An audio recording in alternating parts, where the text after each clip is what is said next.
Trabajé para una empresa de animación que hacía dibujos animados malditos. ¿Qué pasaría si una caricatura no fuera solo entretenimiento, sino algo más? ¿Y si tu trabajo soñado se convirtiera en tu peor pesadilla? Bienvenidos a Echoes of the World. Pensé que había conseguido el empleo perfecto en una empresa de animación exclusiva, pero pronto noté que algo no estaba bien. Mis compañeros eran demasiado silenciosos, mi jefe escondía un proyecto del que nadie hablaba, y cuando intenté buscar respuestas, todo desapareció. Nunca salí de mi etapa de dibujos animados. Desde muy pequeño, me sentía atraído por los personajes coloridos y las voces alegres. Había algo mágico en ellos, algo que me hacía olvidarme del mundo real. Esta fascinación me llevó a explorar el proceso creativo detrás de cada animación durante mi adolescencia y eventualmente decidí convertirlo en mi carrera. Cuando conseguí mi primer trabajo en animación, sentí que estaba cumpliendo un sueño. Sabía que el trabajo sería exigente, que las horas serían interminables y que los créditos siempre se los llevarían los directores y actores de voz. Pero nada de eso importaba. Estaba listo para dedicar mi vida a esto. Sin embargo, a medida que pasaban los días, comencé a notar cosas extrañas. La empresa era una startup, aún en crecimiento, pero el equipo era sorprendentemente pequeño. Uno pensaría que esto ralentizaría la producción, pero no era así.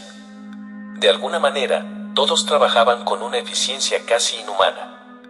Mis compañeros nunca parecían cansados. Se quedaban hasta altas horas de la noche, incluso en días en los que no estaban programados para trabajar. No importaba cuán temprano llegara, siempre había alguien que ya estaba allí antes que yo. Era inquietante. En la industria de la animación, el exceso de trabajo y los bajos sueldos son comunes, casi un estándar. Pero esto era diferente. Nadie se quejaba. Nadie hablaba de estar agotado o de necesitar un descanso.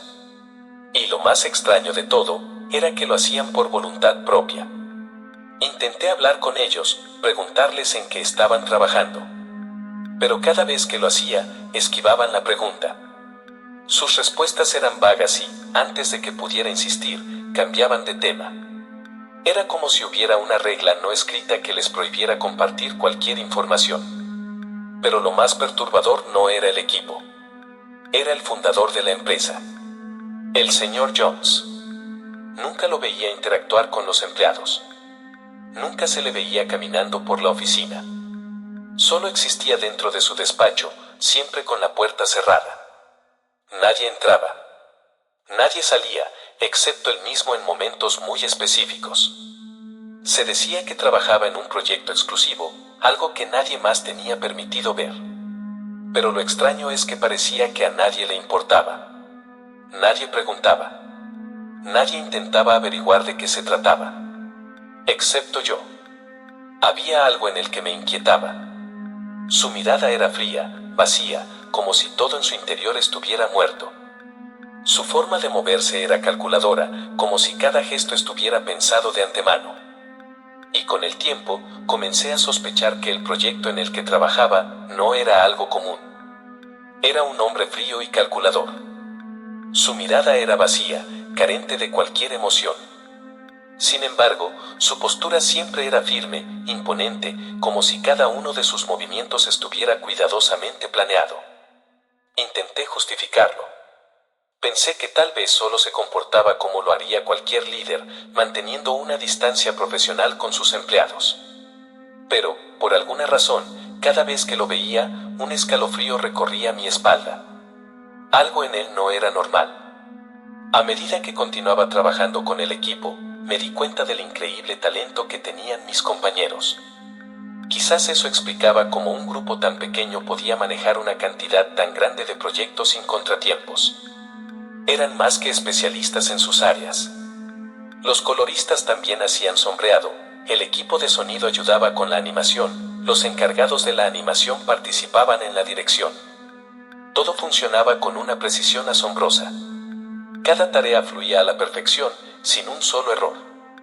Y, sin embargo, había algo inquietante en ellos. A pesar de su sincronización, todos parecían distantes.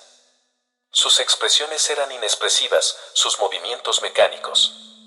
Era como si la comunicación entre ellos estuviera a solo un paso de volverse completamente no verbal. Se suponía que éramos una startup nueva, pero ellos actuaban como si hubieran trabajado juntos toda la vida. Como si compartieran un secreto que los unía de una forma que yo no podía comprender. Las cosas comenzaron a derrumbarse cuando fui citado a la oficina del señor Jones. Dijeron que querían discutir un proyecto en el que estaba trabajando, pero en cuanto crucé la puerta, supe que eso no era cierto. Había algo extraño en el aire. Era la primera vez que alguien, aparte de Jones, entraba en su oficina. Y fui yo quien tuvo el honor de hacerlo. El despacho era tan frío como su dueño. Iluminado apenas lo suficiente, con un escritorio de madera impecablemente ordenado. Y allí, detrás de él, estaba el señor Jones. Permanecía sentado, su mirada fija en mí. Me observó de arriba abajo sin decir una sola palabra. El silencio en la habitación se alargó. Segundos interminables, pesados, en los que el único sonido era mi propia respiración. Era un silencio tan denso, tan sofocante, que sentí que, en cualquier momento, algo saldría de las sombras para atraparme. Finalmente, habló. He estado observando tu progreso en tu proyecto y debo decir que estoy impresionado. Su voz era apenas un susurro, pero cada palabra parecía pesar en el aire. Tu trabajo es realmente excepcional. Creo que tienes el potencial para convertirte en uno de nuestros mejores animadores. No pude evitar sentir una chispa de orgullo al escucharlo. De todos los que trabajaban incansablemente, yo era el que había destacado. Todo el esfuerzo, todas las horas extra, al final, habían valido la pena. Fue un golpe directo a mi ego. Tal vez mis compañeros estaban demasiado ocupados cubriéndose unos a otros, y yo, al enfocarme solo en animación, había logrado sobresalir. Pero aún así, algo en su tono me hizo dudar. Había una pausa en su mirada, un peso en sus palabras. Como si estuviera diciéndome la verdad, pero no toda la verdad. Gracias, señor Jones, respondí, esforzándome por mantener mi voz firme y educada. Me alegra saber que está satisfecho con mi trabajo. Él entrecerró los ojos. Oh, estoy más que complacido, murmuró. Luego, tras una breve pausa, añadió, de hecho, creo que estás listo para asumir un proyecto especial. Este proyecto llevará tus habilidades al siguiente nivel, continuó. Será la mejor forma de demostrar tu verdadero talento. Iba a preguntarle más detalles, pero antes de que pudiera abrir la boca, el señor Jones se puso de pie. Sin apartar su mirada de mí, caminó lentamente hasta donde yo estaba. Sentí su mano posarse sobre mi hombro. Estaba fría, húmeda. Su agarre, más fuerte de lo necesario. Trabajarás en este proyecto y no hablarás de él con nadie fuera de esta empresa. Su tono fue bajo, casi amable, pero lo que realmente escuché fue una amenaza. ¿Lo entiendes? Asentí sin decir una palabra. Una sensación helada recorrió mi cuerpo. No sabía en qué me estaba metiendo, y lo peor era que él no me había dado ninguna pista de lo que estaba por venir. El señor Jones no me hizo firmar ningún acuerdo de confidencialidad.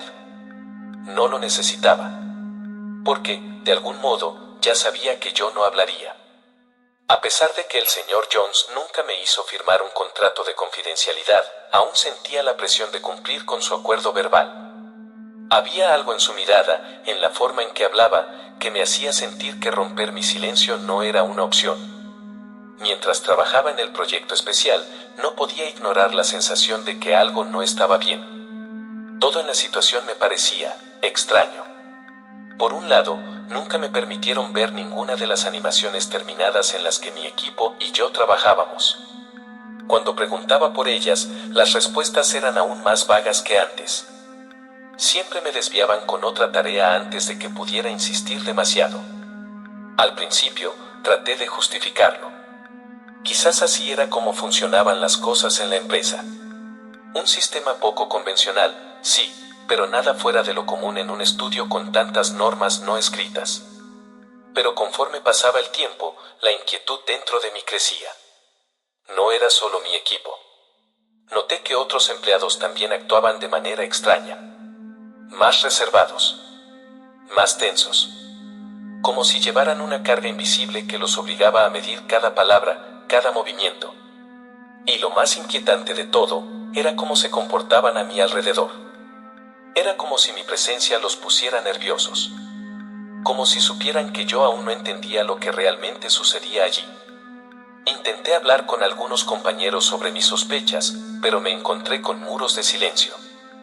Solo concéntrate en tu trabajo, me dijeron, con una expresión vacía, sin emociones. Había algo inquietante en la forma en que lo decían. No era una sugerencia. No era un consejo. Era una advertencia. El sentimiento de que algo andaba terriblemente mal se aferró a mí como una sombra. Y supe que, si quería respuestas, tendría que encontrarlas por mi cuenta. Pero, ¿cómo? Ya estaba atrayendo demasiada atención con mis preguntas. Estaba atrapado en esos proyectos especiales, cada día más sumergido en algo que no comprendía, y el miedo a lo que podía sucederme si cavaba demasiado profundo comenzó a crecer dentro de mí. Y entonces, noté otro detalle inquietante. Nunca supe quiénes eran nuestros clientes. Las animaciones que creábamos no tenían un destino claro. No se hablaba de cadenas de televisión, ni de plataformas de streaming, ni siquiera de pequeñas productoras independientes. Cuando pregunté a quién iban dirigidos estos proyectos, la respuesta siempre fue la misma, evasiva, ambigua y seguida de un cambio inmediato de tema. Como si la simple idea de cuestionarlo fuera un error del que nadie se atrevía a hablar. Cada vez que intentaba obtener respuestas, me encontraba con la misma evasión. Las preguntas que surgían en mi mente eran constantes. Me repetía a mí mismo que debía dejarlo pasar, que simplemente había cosas que nunca llegaría a saber. Pero cuanto más lo intentaba, más crecía dentro de mí una curiosidad insaciable. ¿Qué estaba realmente haciendo esta empresa? ¿Para qué se utilizaban todas estas animaciones? Y entonces, un día, obtuve mi primera pista.